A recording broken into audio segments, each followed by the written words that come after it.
ನಿನ್ನೆ ಭಾಳ ನೋವಾಗಿದೆ ನನಗೆ. ಇವರು ಮಂತ್ರಿ ಸ್ಥಾನ ಸಿಗುತ್ತೆ ಅಂತ ನಿರೀಕ್ಷೆಯಲ್ಲಿದ್ದಂಥವರಿಗೆ ಭಾಳ ಇದು ಆಗಿ ನೋವಾಗಿ ನನ್ನ ಕಾರ್ಯಕರ್ತರು ಎಲ್ಲ ಹತ್ತು ಗುರಿ ಹೋಗಿದ್ದಾರೆ. ಆದರೆ ಏನು ಮಾಡೋಕ್ಕಾಗತ್ತೆ, ಇವತ್ತು ಪಕ್ಷ ಅಂತ ಬಂದಾಗ ನಾನು ರಾಜೀನಾಮೆ ಕೊಡಬೇಕಂತ ತೀರ್ಮಾನ ಮಾಡಿದಾಗ ಮಾನ್ಯ ಮುಖ್ಯಮಂತ್ರಿಗಳು ಕರೆದು ರಾತ್ರಿನೇ ಫೋನ್ ಮಾಡಿದರು. ಯಾವುದೇ ನಿರ್ಧಾರ ತೆಗೆದುಕೊಳ್ಳೋಕೆ ಹೋಗಬೇಡ, ನನ್ನ ಹತ್ರ ಬನ್ನಿ ಅಂತ ಹೇಳಿದರು. ಬೆಳಿಗ್ಗೆ ಕರೆಸಿದ್ರು, ಮಾತಾಡಿದ್ದೀವಿ.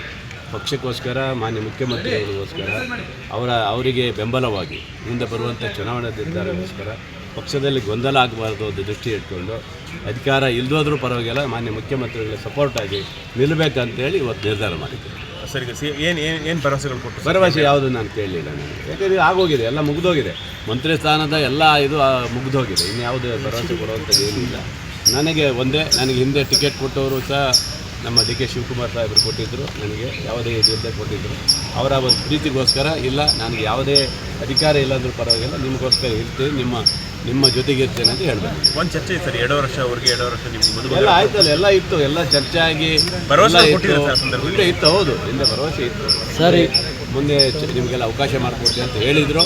ಅವೆಲ್ಲ ನಿರಾಶೆ ಆಗಿದೆ. ಬಿಡಿ, ಏನು ಮಾಡಲಿಕ್ಕೆ ನಿಮಗೆ ಬೇರೆಯವ್ರಿಗೂ ಕೂಡ ಬೇರೆ ವಿಚಾರದಲ್ಲಿ ಏನೇನೋ ಆಗಿ ನಡೆದಿದೆ. ಅವೆಲ್ಲ ಹೇಳಕ್ಕೆ ಹೋಗೋದು ಬೇಡ. ನಾವು ಯಾಕಂದರೆ ಸಾಮಾನ್ಯ ವರ್ಗದಲ್ಲಿ ಬಂದು ಒಬ್ಬ ಹಿಂದುಳಿದ ವರ್ಗದಲ್ಲಿ ಬಂದಂಥವನು ನನಗೆ ಅಷ್ಟು ದೊಡ್ಡ ಮಟ್ಟದಲ್ಲಿ ನಮಗೆ ಯಾರನ್ನೂ ಭೇಟಿ ಮಾಡುವಂಥ ಸಿಗೋದಿಲ್ಲ. ಸಿದ್ದರಾಮಯ್ಯ ಸಾಹೇಬ್ರನ್ನು ಕೇಳಿದ್ವಿ, ಪಾಪ ಅವ್ರ ಕಡೆಯವರಿಗೆ ಆಧಾರವಾಗಿ ಇಟ್ಕೊಂಡು ಕೊಟ್ಟಿದ್ದಾರೆ. ಬಿಟ್ಟರೆ ನಮಗೇನು ಅಷ್ಟೊಂದು ಸರಿಯಾಗಿ ನೋಡ್ಕೊಂಡಿಲ್ಲ. ಸಾಗರ ಬ್ಲಾಕ್ ಅವರಲ್ಲಿ ರಾಜೀನಾಮೆ ಕೊಡ್ತೀನಿ ನಾನು ಎಲ್ಲರಿಗೂ ಹೇಳ್ತಾ ಇದ್ದೀನಿ, ದಯವಿಟ್ಟು ಭಾಳ ಜನ ಬೆಳಗ್ಗೆಯಿಂದ ಹತ್ಕೊಂಡು ಫೋನ್ ಮಾಡಿದ್ದಾರೆ. ಎಲ್ಲರಿಗೂ ಹೇಳ್ತಾ ಇದ್ದಾರೆ, ಯಾರೂ ರಾಜೀನಾಮೆ ಕೊಡಬೇಡಿ.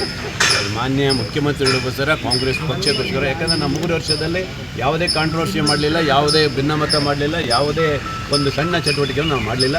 ಅದಕ್ಕೋಸ್ಕರ ಪಕ್ಷಕ್ಕಾಗಿ, ಪಕ್ಷ ನಿಷ್ಠೆಗೋಸ್ಕರ ಮಾನ್ಯ ಮುಖ್ಯಮಂತ್ರಿಗಳು ಏನು ಹೇಳಿದ್ದಾರೆ ಅವರಿಗೋಸ್ಕರ ನಾನು ನಿಷ್ಠೆಯಿಂದ ಪಕ್ಷದಲ್ಲಿ ಇರ್ತೇನೆ. ಸರ್, ಈಗ ನಿಮಗೆ ಬೇರೆಯವರು ಕೂಡ ಸಚಿವ ಸ್ಥಾನ ಆಕಾಂಕ್ಷಿ ಆಗಿದ್ರು. ಈಗ ಅವ್ರ ಕಾರ್ಯಕರ್ತರೆಲ್ಲ ಆತ್ಮಹತ್ಯೆ ಮಾಡ್ಕೊತಿದ್ದಾರೆ. 4-5 ಟೈಮ್ ಗೆದ್ದಂಥವ್ರು ಭಾಳ ಜನ ಇವತ್ತು ನಿರಾಸರಾಗಿದ್ದಾರೆ, ಇಲ್ಲ ಅಂತಿಲ್ಲ.